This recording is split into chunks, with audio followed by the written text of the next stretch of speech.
Bonjour à toutes et à tous et bienvenue au 13h. Voici le sommaire. Le dossier économie de ce lundi se penche sur le sujet des cadeaux des fêtes de fin d'année. Les marchés de Noël s'animent déjà. Divers choix sont proposés aux clients par les nombreux marchands. Mais comment réagissent les clients? On en parle dans ce journal. Les populations de la commune de Kétou jouissent désormais du centre d'espoir et loisirs Arodjouowo qui a mis à leur disposition. Notre équipe de reportage nous amène découvrir dans ce 13h les diverses commodités du dit centre.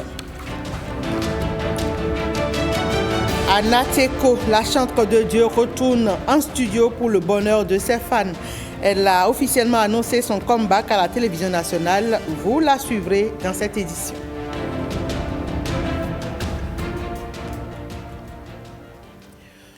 On démarre avec les échos en bref de la 66e conférence des chefs d'État et de gouvernement de la CEDEAO qui se tient à Abuja.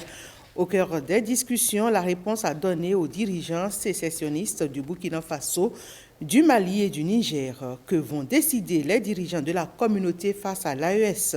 L'AES qui a raffirmé son séparatisme par l'ouverture sans visa de son espace aux ressortissants ouest-africains. Le sujet est délicat. Il a donné lieu à de longs conciliabules en prélude à l'ouverture du sommet. Le Bénin est représenté à Abuja par deux ministres, Romuald Wadani et Olusegun Bakari. Les échos du sommet dans nos prochaines éditions avec notre envoyé spécial à Abuja, Ozias Sounouvu. Puis on parle de cette grosse prise des agents de la douane. Une importante quantité de devises en euros interceptées par la douane béninoise. C'est un exploit du bureau de surveillance du territoire douanier conduit par le colonel Marcelin Laourou.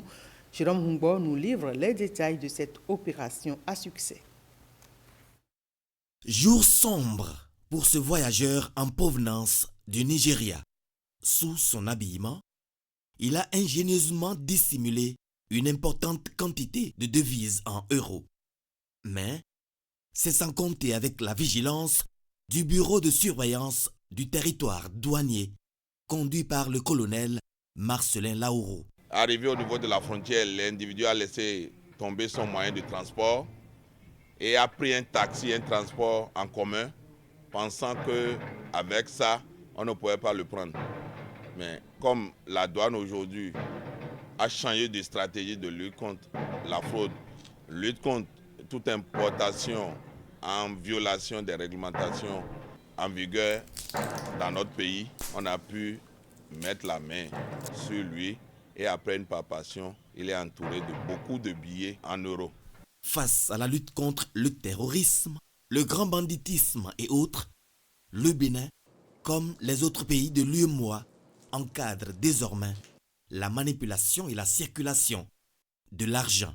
Vous avez une somme dont l'équivalent est égal ou supérieur à 5 millions, vous avez l'obligation de faire cette déclaration à la douane. Ça permet aux structures de l'État de pouvoir suivre l'utilisation que vous voulez faire de cet argent. Vous savez aujourd'hui que les attaques terroristes que nous avons, c'est parce qu'il y a de l'argent qui finance les terroristes. Il y a de l'argent qui permet d'acheter le matériel et autres là pour les terroristes et tuer nos paisibles populations. Ces pratiques ont fait que certains pays de la sous-région sont sur la liste grise. Et quand on dit que vous êtes sur la liste grise, ce n'est pas bon pour le pays. L'individu ainsi appréhendé s'expose à une poursuite judiciaire déjà enclenchée. Quand vous prenez l'article 460.2 du Code des douanes, il y a d'abord des peines d'emprisonnement allant de 2 à 5 ans, des amendes allant de 2 à 4 fois la valeur des devises saisies. Même la loi uniforme sur les relations financières extérieures entre les pays de l'UEMOA, quand vous prenez l'article 20, le minimum c'est que vous perdez cet argent qui n'est pas déclaré. Le juge peut vous amener même en dehors de la saisie des devises-là, on peut vous amener même à payer jusqu'à 5 fois cette valeur-là. L'exploit réalisé, le colonel Marcelin Laourou et son équipe disent le devoir à la gouvernance de Patrice Talon. Depuis 2016 à aujourd'hui, il faut être malhonnête pour ne pas reconnaître qu'il y a beaucoup de changements au niveau de la douane, en matière de gouvernance, en matière d'éthique et autres. Nous remercions tous ceux qui nous aident à atteindre les objectifs qui nous sont fixés pour le bonheur de nos populations. Par ses services douaniers, le Bénin donne ainsi la preuve du respect des clauses de son appartenance à un espace commun, lieu-moi, où la même rigueur s'applique à tous pour le bien-être de tous. Les marchés de Bégamé, Wologede et Toklegbe, récemment inaugurés, ont reçu la visite de quelques autorités politico-administratives. Elles étaient sur les 3 sites pour 2 raisons: soutenir les marchands et leur rappeler leurs obligations. Suivons le compte rendu de leur randonnée avec Jennifer Sachivi. Leur joie est grande depuis que ces marchands ont intégré le marché moderne de Bégamé. Adieu insalubrité et insécurité. Ils s'épanouissent dans un espace plus sain et aéré, à l'abri des intempéries. C'est dans cette ferveur qu'ils reçoivent la visite de quelques autorités. À la tête de la délégation, la ministre de l'Industrie et du Commerce.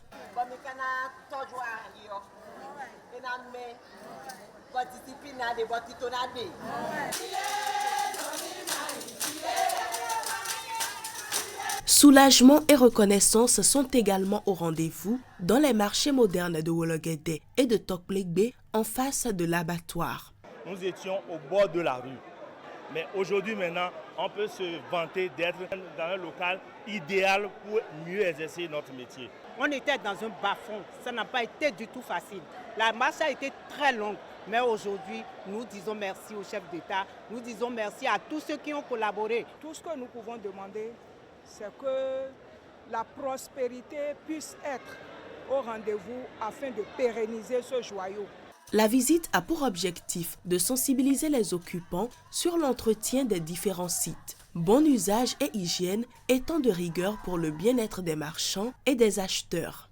Si le site marchand est mal entretenu, il y a des sachets qu'on retrouve partout, des produits qu'on retrouve à même le sol. Je pense que personne n'aura envie de fréquenter ces marchés-là. Le président Patrice Talon et son gouvernement se sont battus pour nous offrir ces infrastructures modernes. Donc il est hors de question que les marchands, aussi bien que les clients, salissent l'environnement, détériorent l'environnement. La joie des commerçantes et la joie des commerçants dans les marchés, c'est la preuve que ce qui est en cours est pertinent pour l'économie locale. C'est une réalisation titanesque qui ne s'est jamais vue ailleurs en Afrique de l'Ouest, parce que nous avons fait le tour de l'Afrique. Et donc le Bénin a encore une fois frappé de façon exceptionnelle et extraordinaire. Les marchés modernes de Wologede, Bégamé et Toklegbe ont respectivement ouvert leurs portes le 30 novembre, le 12 décembre et le 14 décembre 2024.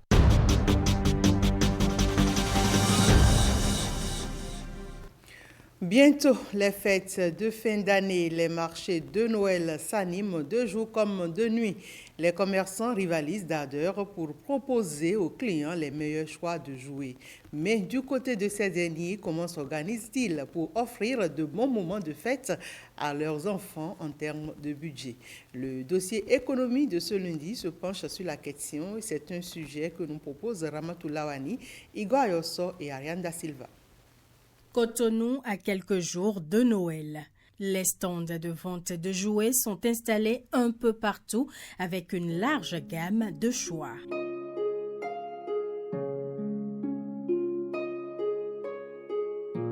Seul bémol, pas d'affluence. Pour le moment, les gens ne viennent pas trop.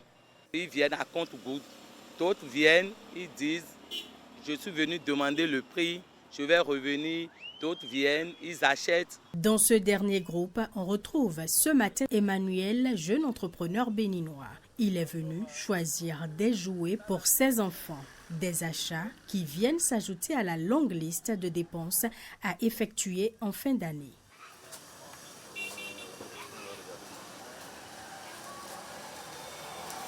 Ça, c'est les games pour enfants. C'est à 8 000. L'école demande que chaque enfant vienne avec son cadeau. Et il faut encore payer même pour cette fête de fin d'année-là. Moi, j'ai déjà fini avec les habillements. L'habillement, toute la famille, on est quand même dans la cinquantaine. Hein. On n'est pas encore une grande famille. Moi, je concentre personnellement beaucoup plus mes efforts sur ces 2 mois, d'octobre, novembre, pour préparer les fêtes de fin d'année. D'autres parents encore ont plus d'un tour dans leur sac. Il y a quelques tontines que je réserve particulièrement pour ce mois-là. C'est une habitude que je me suis donnée depuis quelques années. Donc pour m'aider à passer sans trop de difficultés cette période-là. Les options de tontines ne sont pas de mauvaises options à partir de l'instant où ça reste dans un cadre bien organisé, bien structuré. Ce que je préconise, c'est toujours de planifier déjà depuis janvier. Parce que même si on doit regarder la situation financière de chaque personne, je pense que si on commence très tôt, ça diminue le stress.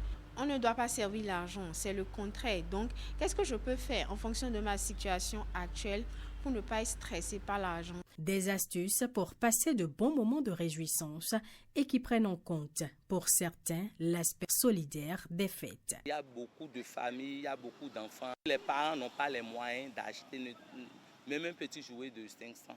Mais il y a les gens qui ont les moyens, on les exhorte à sortir, à faire cette charité.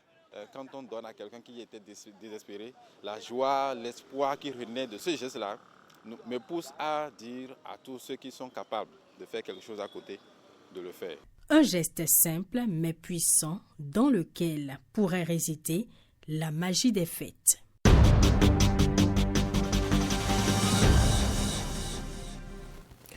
Parlons à présent de ce vaste projet de construction de 20 000 logements sociaux.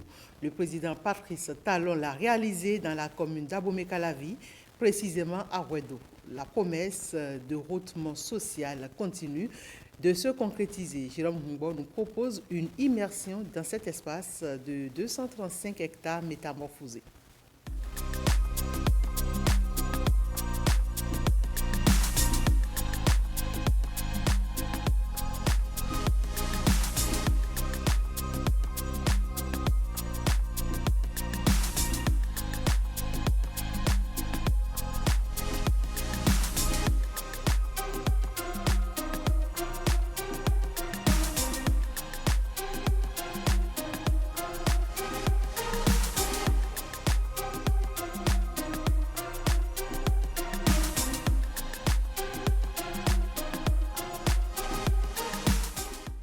Alors, cité Ouedo, 235 hectares, on a plusieurs types de logements, donc, dont les logements de type A, B, C collectifs et des logements type villa, DE de superficie variée. Alors, il faut savoir qu'à Ouedo, toute la cité est viabilisée et qu'au sein de chaque foyer, il y aura l'accès à l'eau potable, à l'électricité et à la fibre optique. Les rues sont bitumées pour d'autres et en pavé pour certaines rues.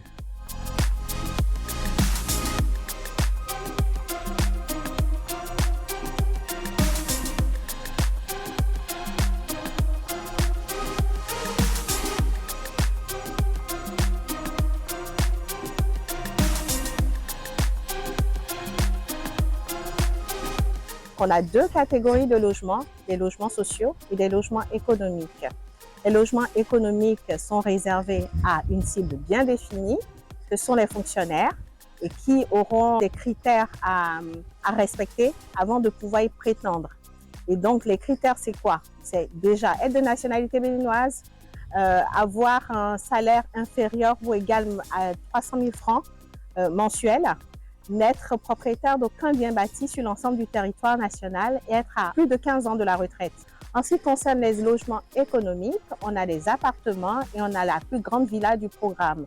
Et pour y prétendre, il faut juste avoir de quoi payer ses mensualités et les charges, être de nationalité béninoise et appartenir à la cible qui sont les fonctionnaires, les salariés du privé, les artisans, les commerçants, les agriculteurs, les personnes de profession libérale et les Béninois de la diaspora.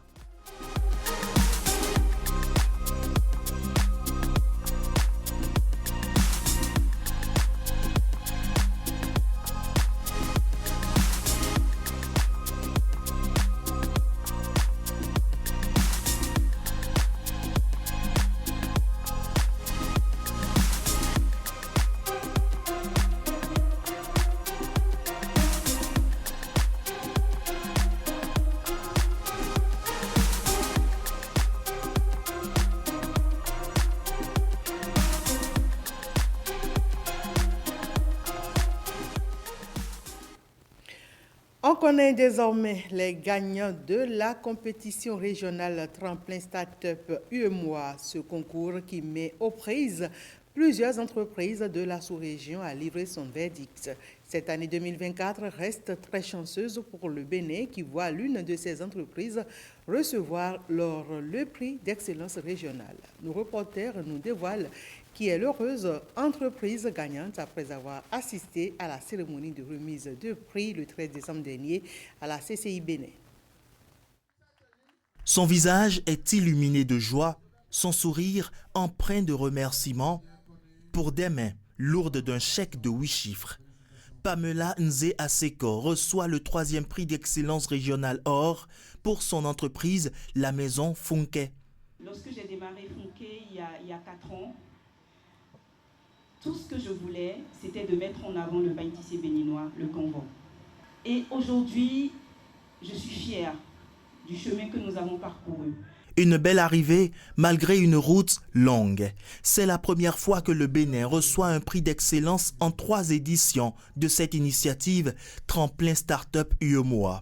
À cette dernière édition, 7 autres prix et primes sont décernés à des entreprises évoluant dans des secteurs relatifs aux thèmes retenus, marketing digital et créatif au service des industries culturelles et créatives. Le thème retenu cette année revêt une importance capitale pour l'avenir économique de nos pays. Il témoigne de l'engagement de notre communauté dans l'adoption de nouvelles approches pour valoriser et moderniser nos secteurs culturels grâce aux outils numériques. Nous avons décidé de baser notre développement sur les startups et sur le numérique. Et à côté de ça, nous encourageons le tourisme et l'économie culturelle. L'UEMOA, donc, en partenariat avec la Chambre consulaire régionale CCR UEMOA, a mis en place le concours Tremplin Startup UEMOA dans le but de soutenir l'émergence des champions nationaux et régionaux au sein de notre secteur privé communautaire. Cette année, le Bénin est derrière la Côte d'Ivoire et le Burkina Faso. La Chambre de commerce et d'industrie du Bénin, en sa qualité de centre de service de référence du Bénin, sera à vos côtés pour vous accompagner dans cette progression. En attendant, la CEO de Maison Funke célèbre cette victoire avec ses fans sur ses canaux digitaux, une preuve de son excellence qu'elle n'est pas prête à perdre. Le vendredi dernier à Cotonou, l'ambassade de France a été le théâtre d'un événement marquant, le lancement officiel du chapitre Bénin du réseau des alumni de HEC Paris. Un moment mémorable qui a réuni des acteurs clés de l'économie et du leadership béninois, des représentants diplomatiques ainsi que des membres du gouvernement. Nos reporters Marcel Afossi et Benol Dobé. Moment historique pour les diplômés béninois de la prestigieuse école HEC Paris. Le lancement du chapitre béninois des alumni de HEC Paris a réuni à Cotonou des membres du gouvernement, des chefs d'entreprise et des cadres du secteur privé venus témoigner de leur soutien à cette initiative. Le réseau des alumni HEC au Bénin est avant tout un réseau d'opportunités où les étudiants béninois pourront trouver des conseils et des soutiens pour nourrir leurs projets professionnels. Ce réseau d'alumni a la chance de voir parmi ses membres des personnalités occupant des éminentes fonctions au sein de l'administration béninoise ou à la tête d'entreprises. Ce réseau est également une chance pour les entreprises françaises que j'encourage à nouer de nouveaux partenariats d'affaires et à mener des réflexions communes. Ce réseau doit devenir un haut lieu d'intensification des échanges et de la coopération entre le Bénin et la France. Bien plus qu'un simple regroupement d'étudiants, ce qui se crée est surtout un espace de partage d'expériences, de mentorat et de mise en réseau.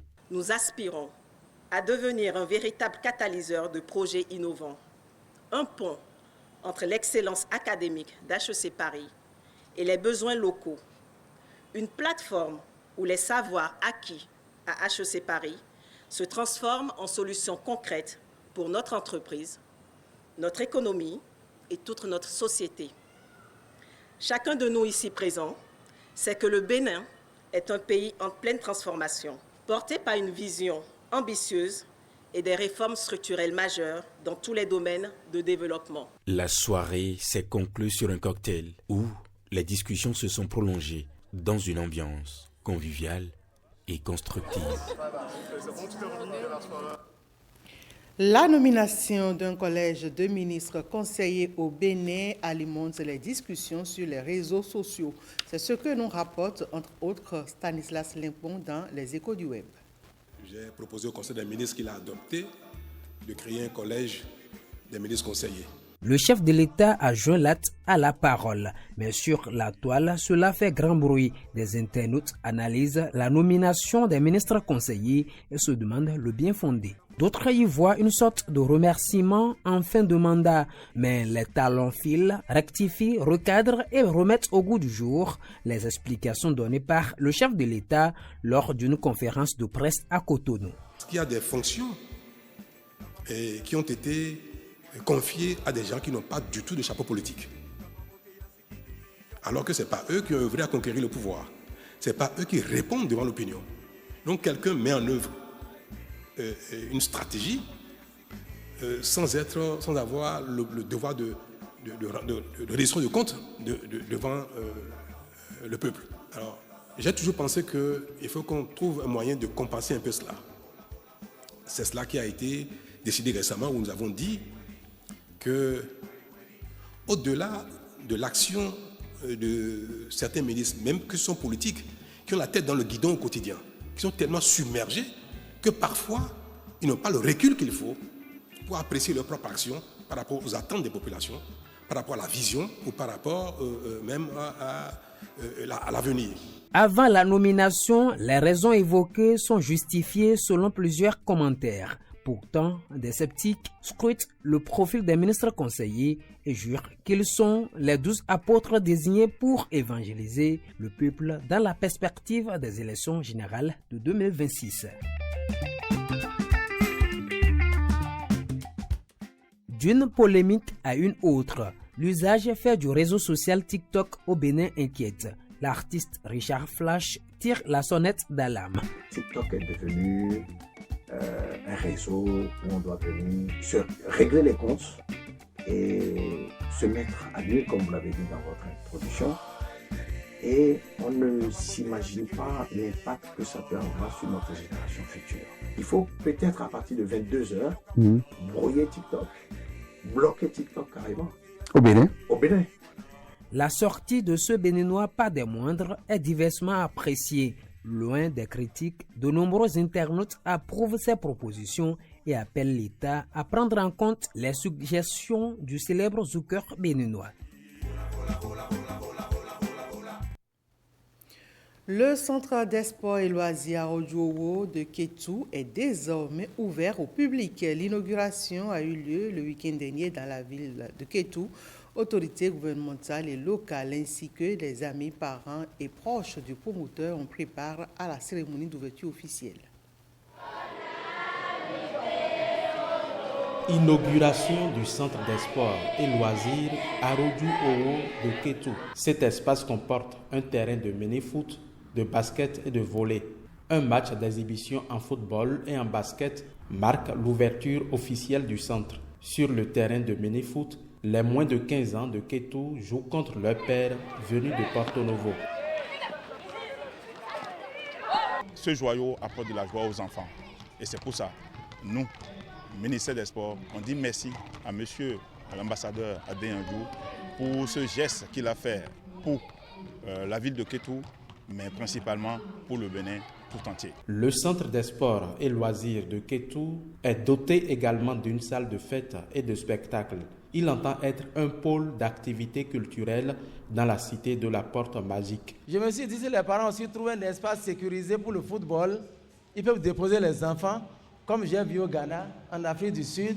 L'enfant, il s'entraîne, après il vient prendre son enfant, l'enfant est en sécurité. C'est pourquoi ici, on est là pour danser, pour courir, pour manger, pour apprendre, parce qu'il y aura des conférences et des séminaires également. Il n'est pas à son premier investissement à Kétou. Et nous voudrions reconnaître cela. Si chacun de nous en faisait autant, il est évident que notre commune serait à un autre niveau de développement. Donc je voudrais une fois encore l'en féliciter Ce centre, bien plus qu'une simple infrastructure, représente un investissement précieux dans le développement équilibré et inclusif de notre commune. Il symbolise notre engagement à offrir des opportunités de développement personnel, d'apprentissage et de loisirs, non seulement à la jeunesse, mais aussi à toute la communauté de Kétou. Le Centre des sports et loisirs Arodou-Owo vient contribuer à la promotion de la destination Kétou. Elle chante pour la gloire de Dieu et l'amour dans les familles. Son dernier album remonte à plusieurs années déjà. Ça remonte si loin que Anateko décide enfin de retourner en studio pour le bonheur de ses nombreux fans. L'auteur de Un si grand amour annonce son comeback au micro de Jérôme Humbo.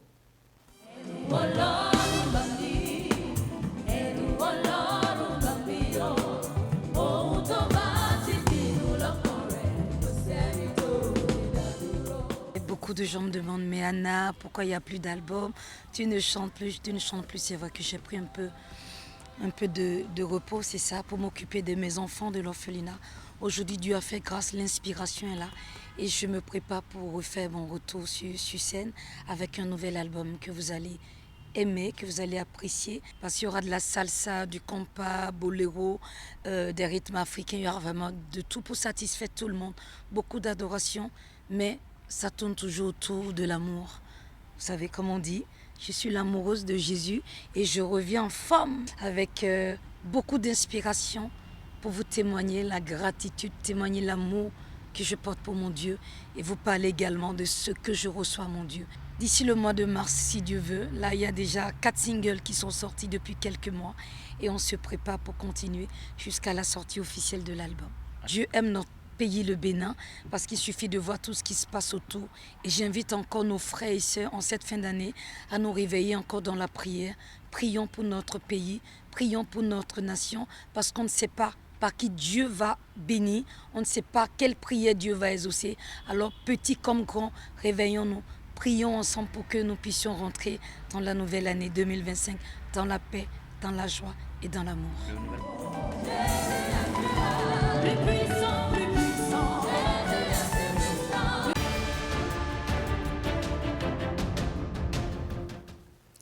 L'interactualité pour finir, c'est avec Marcel Arrossi.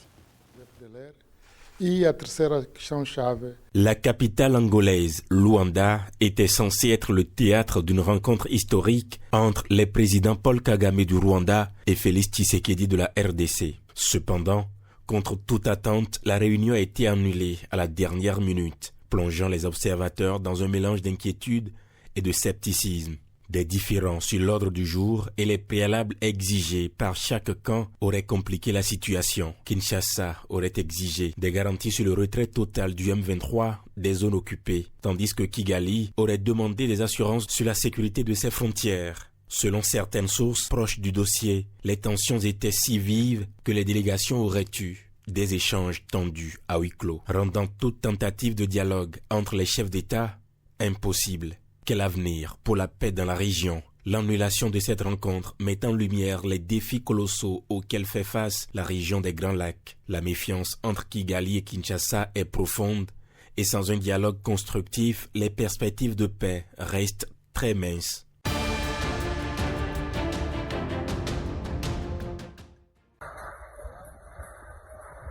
Le décor est apocalyptique. Mayotte, l'archipel français est dévasté. Ce petit joyau de l'océan Indien s'est retrouvé au cœur d'une tragédie climatique sans précédent. Entre désolation et courage, les Mahorais tentent de se relever d'un désastre qui marquera leur histoire. Depuis plusieurs jours, les prévisions météorologiques avaient annoncé l'approche du cyclone, mais son intensité a surpris les habitants. Avec des vents atteignant près de 200 km/h et des pluies torrentielles, l'île a été balayée par des forces incontrôlables. Le bilan est lourd. Des dizaines de blessés, des milliers de familles déplacées et plusieurs victimes. Les infrastructures ont également subi d'importants dégâts. Routes coupées, écoles détruites, hôpitaux saturés. Dans certaines zones, l'accès à l'eau potable et à l'électricité reste impossible. Alors que Mayotte est en train de panser ses plaies, les questions sur la gestion des risques climatiques dans l'archipel émergent. Avec le réchauffement climatique, les cyclones pourraient devenir plus fréquents et violents. Les experts appellent à une meilleure préparation.